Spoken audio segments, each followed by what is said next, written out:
Shalom, selamat sore teman-teman semuanya. Semoga semuanya sehat-sehat ya. Puji Tuhan, hari ini kita bisa beribadah lagi walaupun masih lewat online.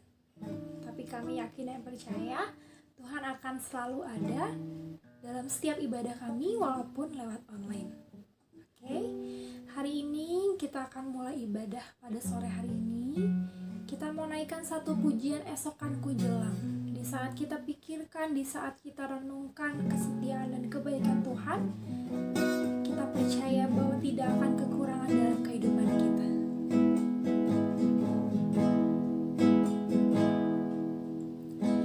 Saat mataku memandang keajaiban karya-Mu, sungguh siapakah aku ini yang Engkau hargai dan cintai. Selalu saat ku pikirkan kebaikan-Mu, tak pernah ku kekurangan. Saat ku renungkan kesetiaan-Mu, esok kan ku jalan tanpa keraguan. Surya kan terus ada.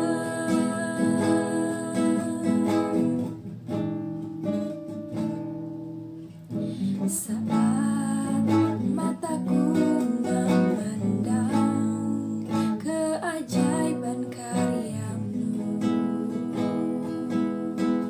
sungguh siapakah aku ini yang Engkau hargai dan cintai.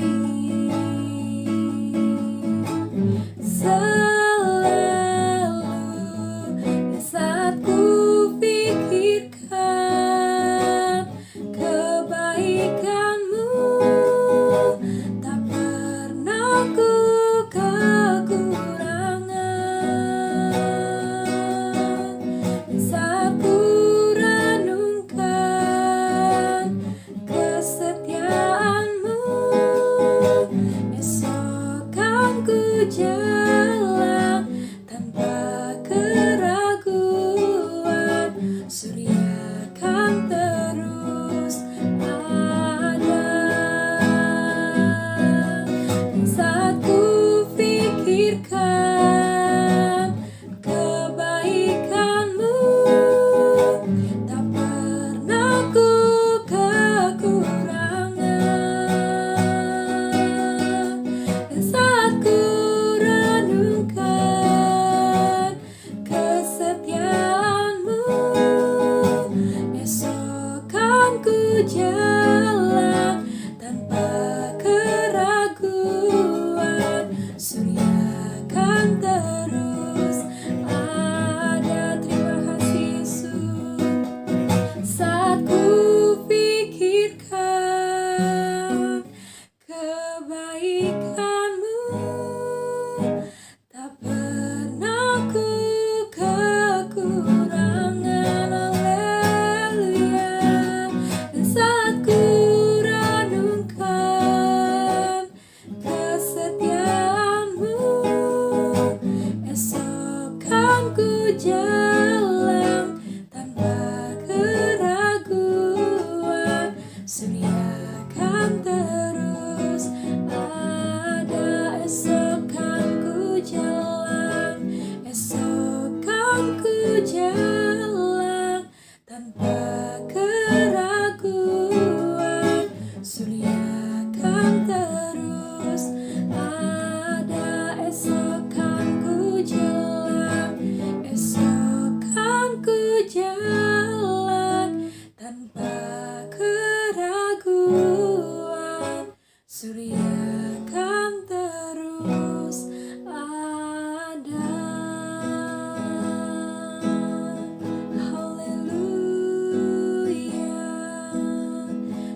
kami yakin dan percaya, setiap kami pikirkan, setiap kami renungkan kebaikan-Mu, kesetiaan-Mu dalam kehidupan kami tidak akan kekurangan ya Bapa.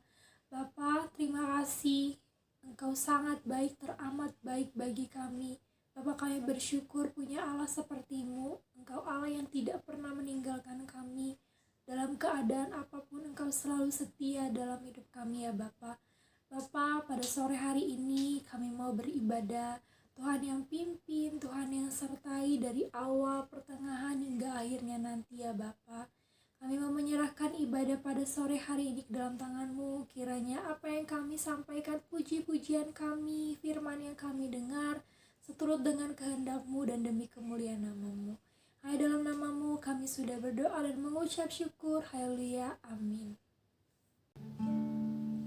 Tuhanlah kekuatan dan mazmur dalam kehidupan kita. Kita mau naikkan pujian, Tuhanlah kekuatan dan mazmur kita. Kita percaya bahwa Tuhanlah kekuatan dan mazmur dalam kehidupan kita. Kita menghadapi, melewati kehidupan kita bukanlah karena kekuatan kita, tapi melainkan kekuatan dari Tuhan.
Mazmur kita.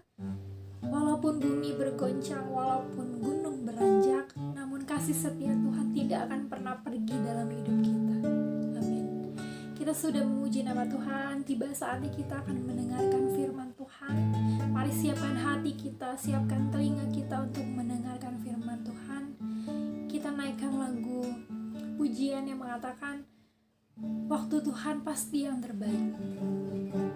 Haleluya Yesus.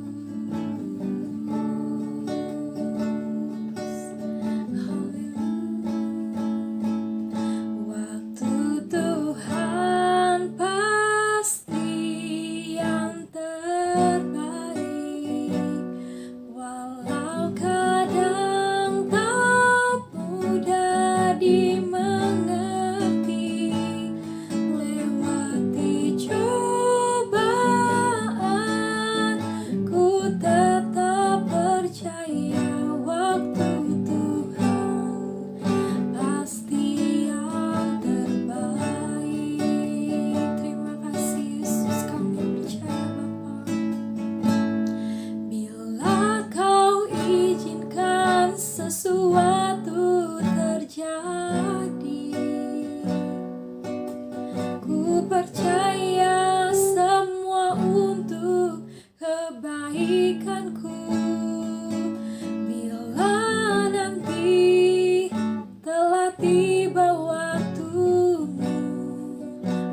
percaya kuasa-Mu memulihkan hidupku. Waktu Tuhan pasti yang terbaik, walau kadang tak mudah dimengerti. Lewati cobaan, ku tetap percaya waktu Tuhan pasti yang terbaik. Haleluya Yesus Tuhan. Bila Kau izinkan sesuatu terjadi, ku percaya semua untuk kebaikanku. Bila nanti telah tiba waktumu, ku percaya kuasa-Mu memulihkan hidupku. Waktu Tuhan pasti yang terbaik, walau kadang tak mudah dimengerti. Lewati cobaan, ku tetap percaya waktu Tuhan pasti yang terbaik. Waktu Tuhan pasti yang terbaik, walau kadang tak mudah dimengerti. Lewati cobaan, ku tetap percaya waktu Tuhan pasti yang terbaik. Waktu Tuhan pasti yang terbaik. Waktu Tuhan pasti yang terbaik. Haleluya. Terima kasih Yesus. Kami percaya Bapa, waktu Engkau pasti yang terbaik buat kami ya Bapa. Melewati cobaan, melewati rintangan, tapi kami yakin dan percaya waktu-Mu adalah yang terbaik bagi kami ya Bapa. Bapa, kami bersyukur, kami berterima kasih atas penyertaan-Mu dari ibadah kami, dari awal hingga pertengahan ini ya Bapa. Kami sudah memuji, memuliakan nama-Mu, kiranya puji-pujian kami dapat menyenangkan hati-Mu ya Bapa. Tiba saatnya kami mendengarkan firman-Mu, berkati hamba-Mu yang akan menyampaikan firman-Mu ya Bapa. Kiranya apa yang disampaikan oleh hamba-Mu berasal dari-Mu dan dapat kami pahami, kami tanam, dan kami lakukan dalam kehidupan kami sehari-hari ya Bapa. Kami menyerahkan ibadah kami dari pertengahan hingga akhirnya nanti ya Bapa. Hanya dalam nama-Mu kami sudah berdoa dan mengucap syukur. Haleluya. Amin. Haleluya. Bersyukur kepada Tuhan, hari ini kita boleh kembali beribadah di HSGN Youth Community. Ini satu kesempatan yang luar biasa untuk kita juga boleh menikmati Tuhan pada sore hari ini. Ya, sore hari ini saya mau membagikan sebuah kisah yang luar biasa tentang bagaimana Yosua, seorang yang masih muda pada saat itu, dipilih oleh Tuhan untuk menggantikan Musa, memimpin bangsa Israel, dan kemudian juga dia melakukan satu perkara yang luar biasa, ya, diberikan Tuhan satu challenge, satu tantangan yang luar biasa, tapi kemudian Yosua berhasil melakukan itu, ya, di awal-awal masa kepemimpinannya. Ya, kita buka sama-sama dalam Yosua pasal 1, Yosua pasal 1 ayat 1 sampai yang ke-9. Ini sebuah kisah yang saya rasa teman-teman juga pernah dengar, tapi hari ini kita akan coba menelaah kembali untuk mendapatkan rema dari firman Tuhan yang disampaikan di dalam Yosua pasal 1 ayat 1 sampai 9 ini. Judul perikopnya adalah perintah Tuhan kepada Yosua untuk merebut tanah Kanaan. Kita baca ayat 1 ya. Sudah Musa hamba Tuhan itu mati, berfirmanlah Tuhan kepada Yosua bin Nun, abdi Musa itu demikian. Hambaku Musa telah mati, sebab itu bersiaplah sekarang. Seberangilah sungai Yordan ini, engkau dan seluruh bangsa ini menuju negeri yang akan kuberikan kepada mereka, kepada orang Israel itu. Ya, saya baca sebagian-sebagian ya nanti ya. Ini adalah awal masa Yosua ditunjuk oleh Tuhan untuk menggantikan Musa memimpin bangsa Israel. Ya, Musa adalah seorang pemimpin bangsa Israel yang besar, yang karismatik. Dia menjadi pemimpin pertama bangsa Israel untuk keluar dari tanah Mesir menuju tanah Kanaan. Ya, dia melalui banyak hal di dalam masa-masa kepemimpinannya. Tapi Musa juga dia melakukan banyak perkara-perkara yang luar biasa dalam Tuhan, dan sampai di akhir masa hidupnya, inilah ketika Yosua kemudian dipilih menggantikan Musa. Ya,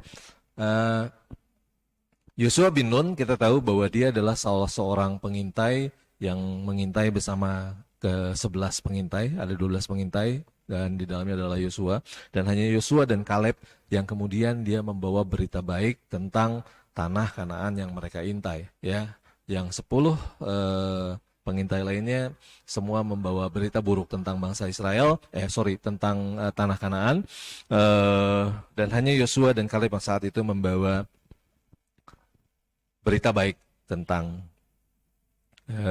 tanah Kanaan yang mereka intai. Ya, kemudian singkat cerita Yosua menjadi abdi Musa. Setelah peristiwa pengintaian itu, Yosua menjadi abdi Musa sampai kemudian Musa meninggal. Ya, Musa meninggal. Apa yang dikatakan Tuhan pertama adalah kepada Yosua adalah, hambaku Musa telah mati, sebab itu bersiaplah sekarang. Apa yang mau Tuhan sampaikan dari firman Tuhan ini adalah bahwa Musa memang pemimpin besar bangsa Israel. Musa adalah seorang pemimpin yang luar biasa. Tetapi saat ini Musa telah mati. Musa telah meninggal dunia, jadi masanya Musa telah selesai. Masanya Musa telah selesai, dan the next generation dari Musa adalah Yosua. Makanya apa yang disampaikan Tuhan, Tuhan meminta Yosua untuk, sebab itu bersiaplah sekarang. Tetapi rupanya untuk menjadi seorang pemimpin, untuk menjadi seorang yang luar biasa, apa yang harus dipersiapkan pertama adalah menghadapi sebuah challenge, menghadapi sebuah tantangan. Ya, lebih lanjut, firman Tuhan mengatakan, seberangilah sungai Yordan ini, engkau dan seluruh bangsa ini menuju negeri yang akan kuberikan kepada mereka, kepada orang Israel itu. Yosua masih muda, masih berada di dalam bayang-bayang Musa, karena dia adalah abdi Musa, tetapi ketika Musa meninggal dunia dan tampuk kepemimpinan itu pindah ke Yosua, Yosua langsung diberikan sebuah challenge yang besar untuk membawa bangsa Israel menyeberang sungai Yordan menuju negeri yang akan kuberikan kepada mereka. Ya. Paling tidak ada 3 tantangan yang harus dihadapi Yosua ketika dia diperintahkan Tuhan untuk membawa bangsa Israel menyeberang sungai Yordan ini. Yang pertama adalah sungai Yordan itu bukan sungai yang kecil. Ya, sungai Yordan itu bukan sungai yang kecil, tidak mudah untuk diseberangi. Ya, tidak mudah untuk diseberangi. Dan yang kedua, pada saat itu, kalau teman-teman membaca di peristiwa kemudian Yosua dan bangsa Israel menyeberangi sungai Yordan, di dalam Yosua pasal yang ketiga, ayat yang ke-15, di situ dikatakan di bagian akhir, sungai Yordan itu sebak sampai meluap sepanjang tepinya selama musim menuai. Nah, saat itu, ya, lagi sedang sungai Yordannya lagi sedang dipenuhi air, bahkan cenderung akan banjir. Ya, itu persoalan kedua. Dan persoalan yang ketiga yang dihadapi oleh Yosua dengan apa yang diperintahkan Tuhan ini adalah bangsa yang harus dibawa menyeberang sungai Yordan itu adalah bukan hanya 1-2 orang, tetapi sebuah bangsa yang besar. Ada banyak sekali orang-orang yang harus dibawa oleh Yosua untuk menyeberang. Sehingga persoalan menyeberang sungai Yordan ini kemudian menjadi sebuah persoalan yang cukup complicated, cukup besar, cukup mungkin juga membuat pusing Yosua untuk mentaati perintah pertama yang diberikan Tuhan kepada Yosua ketika dia ditunjuk untuk menjadi pemimpin bangsa Israel, menggantikan Musa. Tapi yang luar biasa adalah ketika Tuhan memberikan perintah, dia bukan hanya memberikan perintah, perintahnya hanya satu ayat, tetapi dia kemudian memberikan janji-janji yang luar biasa.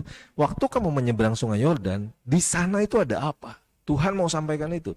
Ya, di ayat yang ketiga, setiap tempat yang akan diinjak oleh telapak kakimu kuberikan kepada kamu, seperti yang telah kujanjikan kepada Musa. Ya, ini luar biasa. Bayangkan bahwa setiap kemanapun bangsa Israel melangkah di tanah Kanaan setelah dia menyeberang sungai Yordan, itu akan menjadi milik mereka. Ya, kemanapun Tuhan tidak memberikan batasan.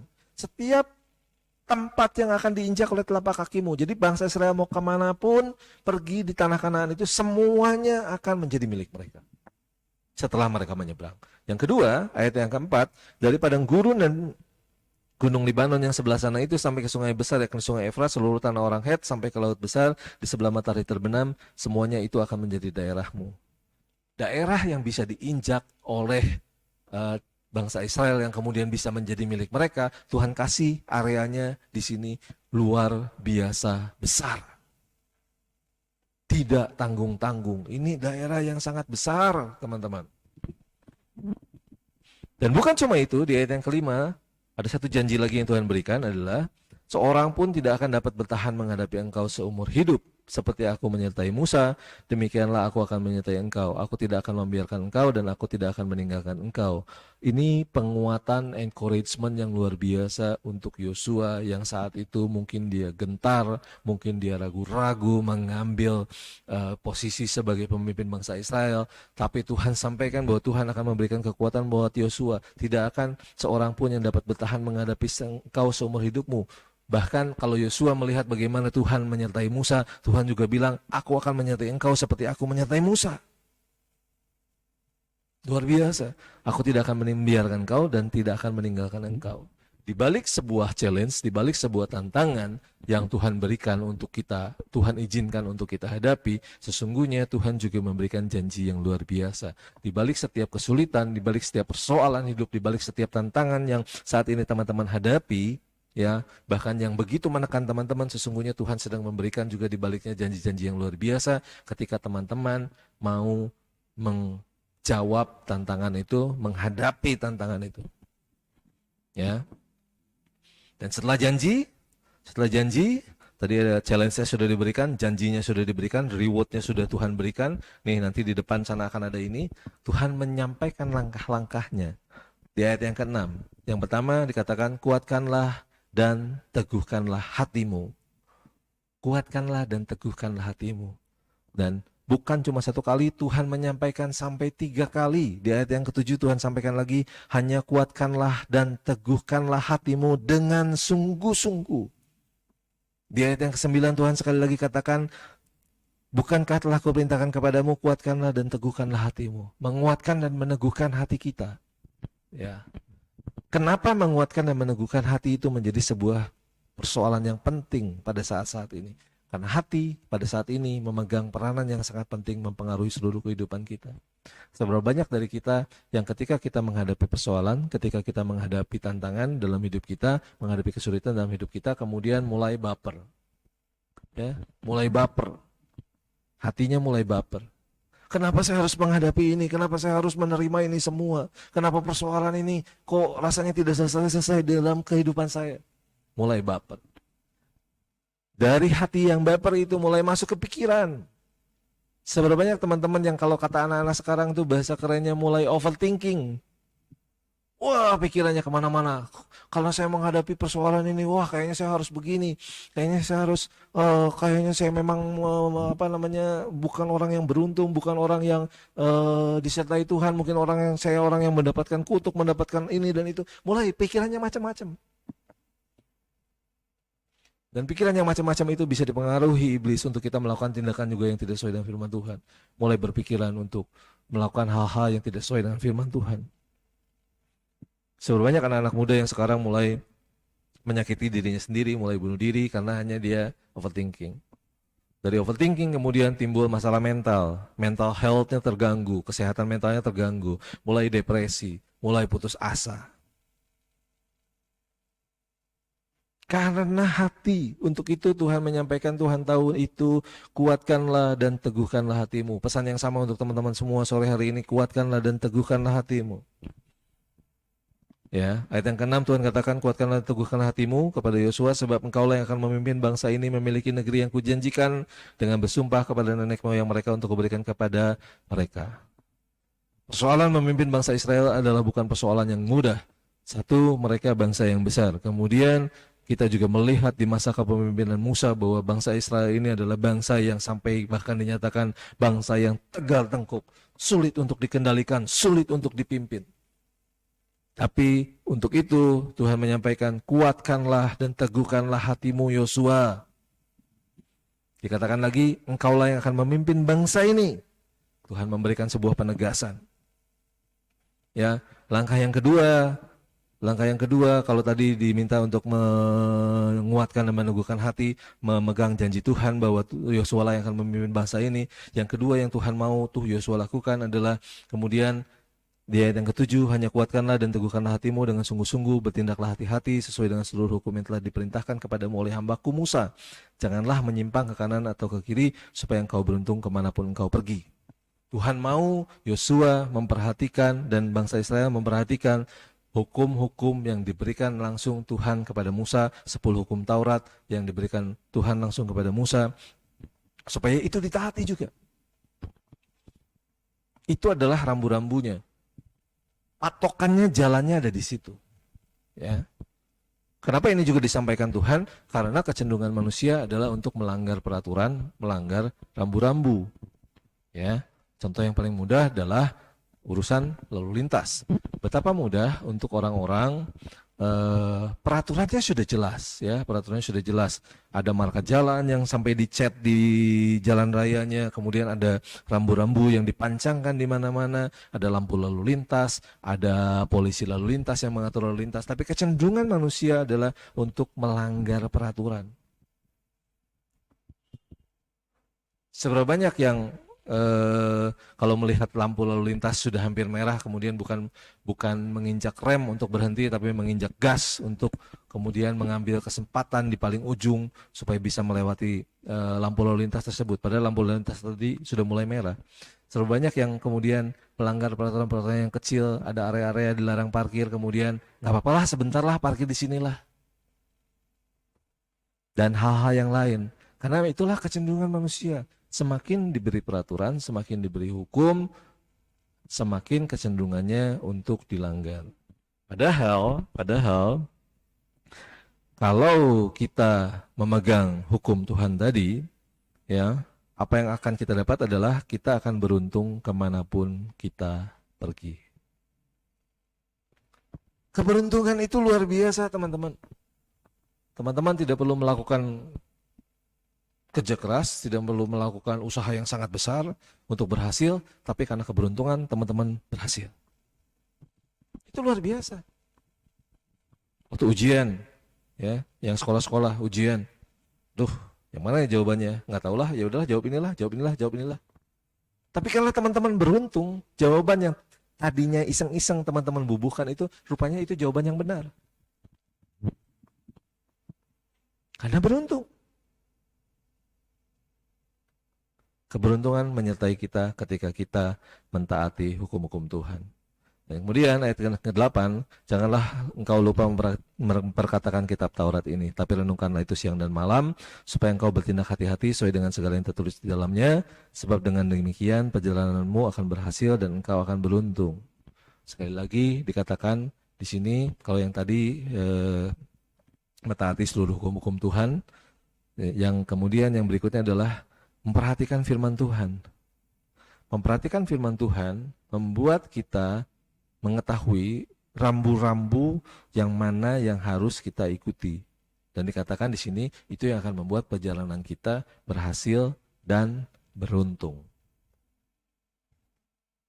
Ya. Memperhatikan hukum Tuhan, memperhatikan firman Tuhan. Ya. Yang terakhir yang tuh Yosua harus lakukan yang dicatat di ayat 9 adalah supaya sekali lagi menguatkan dan meneguhkan hati, janganlah kecut dan tawar hati sebab Tuhan Allahmu menyertai engkau kemanapun engkau pergi. Kalau tadi kita melihat, kita mentaati hukum Tuhan, mentaati firman Tuhan, yang terakhir adalah menjalani atau mengimani bahwa janji Tuhan, penyertaan Tuhan itu ada atas kita. Jangan kemudian kita menjadi kecut, menjadi tawar hati, menjadi kecewa ketika kita menghadapi persoalan, menghadapi tantangan, tapi lihatlah bahwa Tuhan Allah menyertai kita kemanapun engkau pergi. Itu yang Tuhan janjikan. Jadi di sini strukturnya jelas, Tuhan memberikan challenge, memberikan tantangan, Tuhan kasih juga janjinya, apa yang akan kita dapat setelah kita menyelesaikan tantangan kita, ya reward apa yang akan kita dapat, kemudian cara-cara untuk supaya kita berhasil, supaya kita bisa menjawab tantangan challenge dari Tuhan juga sudah diberikan Tuhan di sini. Ikuti pola ini, ya ikuti pola ini, maka kita sebagai anak muda kemudian ketika kita menghadapi tantangan, menghadapi kesulitan dalam kehidupan kita, ya, kita akan bisa berhasil seperti Yosua. Ya, saya menyinggung sedikit di pasal 3, kemudian dari apa yang Tuhan berikan, challenge yang Tuhan berikan di pasal 1, Yosua kemudian melakukannya, mempersiapkannya, dan kemudian di pasal yang ketiga kita melihat bagaimana Yosua kemudian memimpin bangsa Israel menyeberang sungai Yordan. Ya, menyeberang sungai Yordan. Luar biasa, yang tadi dikatakan sungai Yordan itu sungai yang besar, sungai Yordan itu sedang ada di dalam kondisi yang banjir, kondisi yang airnya sangat banyak, dan kemudian juga bangsa yang harus dipimpin menyeberang, orang-orang yang harus dipimpin menyeberang sungai Yordan itu juga sangat banyak. Tetapi Yosua berhasil melakukan itu. Ya, Yosua berhasil melakukan itu, bahkan Tuhan melakukan mujizat yang luar biasa sehingga orang-orang Israel bisa menyeberang. Ya, nanti teman-teman baca pasal yang ketiga detailnya. Saya hanya mau membaca mulai ayat yang ke-15. Sesudah para pengangkat tabut itu sampai ke sungai Yordan dan para imam pengangkat tabut itu mencelupkan kakinya ke dalam air di tepi sungai itu, dikatakan di sini ada keterangan sungai Yordan itu sebak sampai meluap sepanjang tepinya selama musim menuai, lagi banjir. Ya, di ayat ke-16 dikatakan tadi kan pengangkat tabut mencelupkan kakinya. Apa yang terjadi di ayat yang ke-16? Maka berhentilah air itu mengalir. Air yang turun dari hulu melonjak menjadi bendungan jauh sekali di dekat Adam, kota yang terletak di sebelah selatan. Sedang air yang turun ke Laut Araba itu yakni Laut Asin terputus sama sekali. Lalu menyeberanglah bangsa itu di tentangan Yeriko, tetapi para imam dan pengangkat tabut perjanjian itu tetap berdiri di tanah yang kering, di tengah-tengah sungai Yordan, sedang seluruh bangsa Israel menyeberang di tanah yang kering, sampai seluruh bangsa itu selesai menyeberangi sungai Yordan. Yosua berhasil menjawab challenge, tantangan yang Tuhan berikan, dengan dia memperhatikan apa yang harus dilakukan untuk menjawab tantangan, menjawab challenge yang Tuhan berikan itu. Ya, hal yang sama juga bisa berlaku dalam kehidupan kita, bahwa kita bisa berhasil menjawab segala tantangan, segala kesulitan hidup kita dengan kita juga mengambil pola seperti apa yang Tuhan sampaikan kepada Yosua di Yosua 1 tadi. Menguatkan dan meneguhkan hati, memperhatikan hukum-hukum Tuhan, memperhatikan firman Tuhan, dan memperhatikan janji Tuhan. Tuhan Yesus memberkati. Mari kita berdoa. Kami bersyukur kepada Tuhan, sore hari ini kami boleh kembali diingatkan firman Tuhan bahwa di atas segala tantangan, segala kesulitan kehidupan yang kami hadapi, sesungguhnya di dalamnya ada janji Tuhan dan juga ada penyertaan Tuhan bagi kehidupan setiap kami, Tuhan, anak-anak muda yang ada. Untuk itu, biarlah kami boleh memiliki meresponi firman Tuhan ini, Tuhan, dengan kami memiliki hati yang besar, dan dengan kami memiliki dengan kami boleh membuka hati dan pikiran kami, Tuhan, untuk kami juga boleh melakukan sesuai dengan apa yang Tuhan perintahkan kepada kami step-step yang harus kami lalui untuk kami menjawab tantangan ini, sehingga Tuhan, kami anak-anak muda yang ada, boleh kami menjadi anak-anak muda yang berhasil, anak-anak muda yang luar biasa di dalam Tuhan, karena mengatasi segala persoalan hidup, mengatasi segala kesulitan hidup, karena kami boleh mengikuti pola yang sudah Tuhan sediakan buat setiap kami menjawab tantangan hidup itu. Terima kasih Tuhan, kami berdoa untuk setiap anak-anak-Mu dalam segala pergumulannya saat-saat ini. Kami percaya Tuhan, penyertaan Tuhan tidak pernah berakhir atas hidup kami. Tuhan jamah dan lawati mereka semua, sehingga anak-anak Tuhan yang ada justru boleh bangkit dan mengatasi segala kesulitan hidup mereka, justru boleh kembali tersenyum, kembali bersuka cita, karena ada Tuhan yang menyertai mereka dan menolong mereka mengatasi segala persoalan hidup mereka. Terima kasih Tuhan. Terima kasih untuk anak-anak yang sudah bergabung dalam ibadah kami pada sore hari ini, ibadah online sore hari ini. Kami percaya Tuhan memberkati mereka semua, dan bagi rekan-rekan kami yang belum bisa bergabung sore hari ini karena mereka sakit, karena mereka mengalami kendala untuk bergabung bersama kami, Tuhan, kiranya minggu yang akan datang mereka boleh kembali beribadah bersama-sama dengan kami. Juga untuk rekan-rekan kami yang belum mau beribadah, kami berdoa di dalam nama Yesus, kiranya kasih dan pertolongan Tuhan menjamah hati mereka, supaya mereka juga boleh, ketika kami mengundang mereka, memotivasi mereka untuk hadir, mereka boleh membuka hati untuk mereka juga beribadah bersama-sama dengan kami. Terima kasih untuk semuanya ini Tuhan. Kami mengakhiri ibadah kami pada hari ini dengan penuh ucapan syukur di dalam nama Yesus. Haleluya. Amin.